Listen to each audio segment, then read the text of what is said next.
Oh, hello there. I'm Bilchan. I'm Nimakong. I'm Banchan.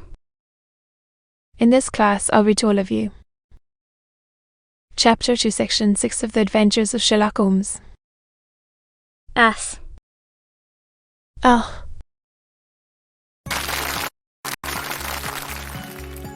The Adventures of Sherlock Holmes. Author Conan Doyle. Chapter 2, Section 6. A McFarlane's Carriage Building Depot. That carries us right onto the other block. And now, Doctor, we've done our work, so it's time we had some play. A sandwich and a cup of coffee, and then off to Violin-Lan, where all is sweetness and delicacy and harmony. My friend was an enthusiastic musician, being himself not only a very capable performer but a composer of no ordinary merit. All the afternoon he sat in the stalls wrapped in the most perfect happiness, gently waving his long, thin fingers in time to the music, while his gently smiling face and his languid, dreamy eyes were as unlike those of Holmes the sleuth-hound, Holmes the relentless, keen-witted, ready-handed criminal agent, as it was possible to conceive. In his singular character, the dual nature alternately asserted itself, and his extreme exactness and astuteness represented, as I have often thought, the reaction against the poetic and contemplative mood which occasionally predominated in him.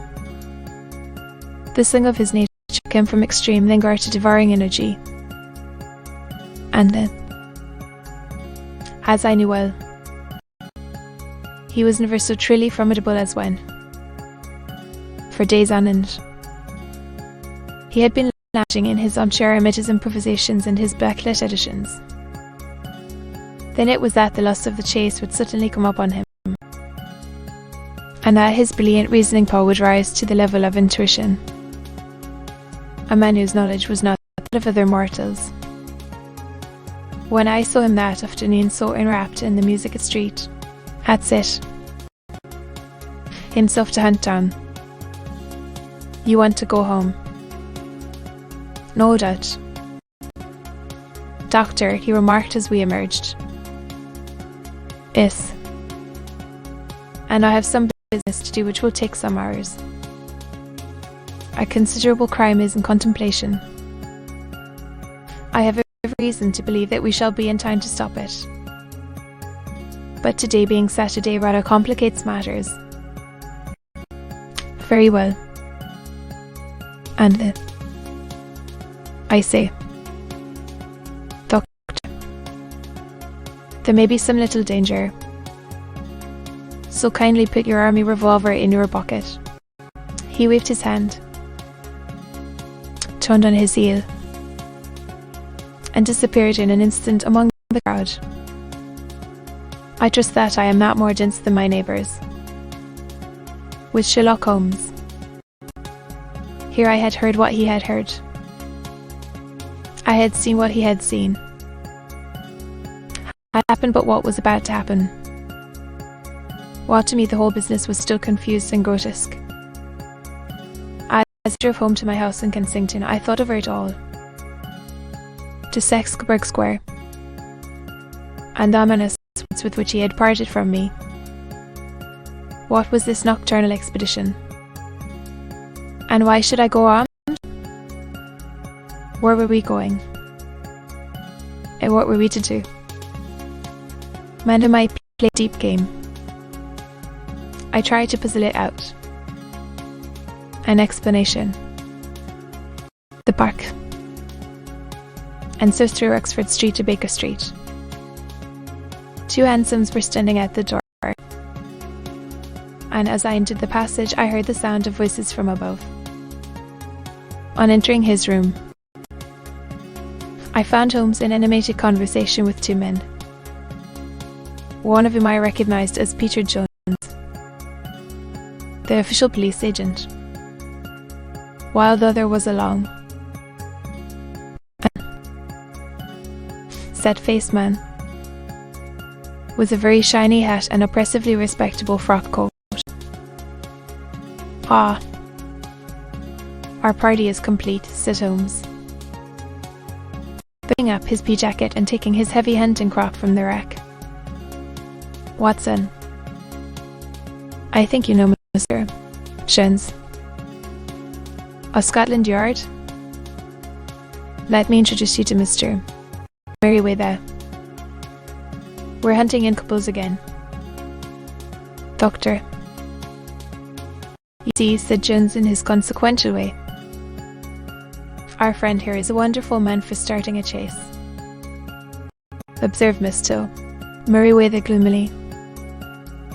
You may place considerable confidence in Mr. Holmes." "Sir," said the police agent loftily, "he has his own little methods.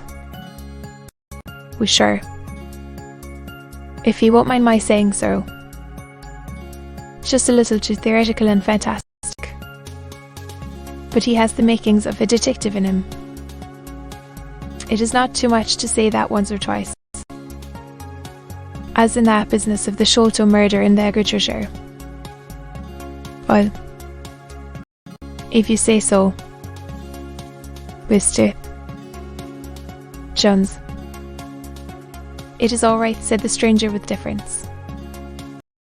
"Still, I confess that I miss my rubber." "I think you will find," said Sherlock Holmes, "that you will play for a higher stake tonight than you have ever done yet, and that the play will be more exciting for you, Mr. Merriweather. The stake will be some 30,000, and for you, Jones, John Clay, the murderer, the tomato, and forger. He's a young man, Mr. Merriweather, but he is at the head of his profession, and I would rather have my bracelets on him than on any criminal in London. He's a remarkable man, is young John Clay. His grandfather was a royal duke, and he himself has been to Eton and Oxford. His brain is as cunning as his fingers, and though we meet signs of him at every turn, we never know where to find the man himself.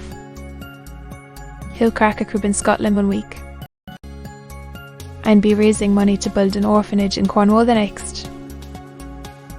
I hope that I may have the pleasure of introducing you tonight. I've had one or two little turns also with Mr. To be continued.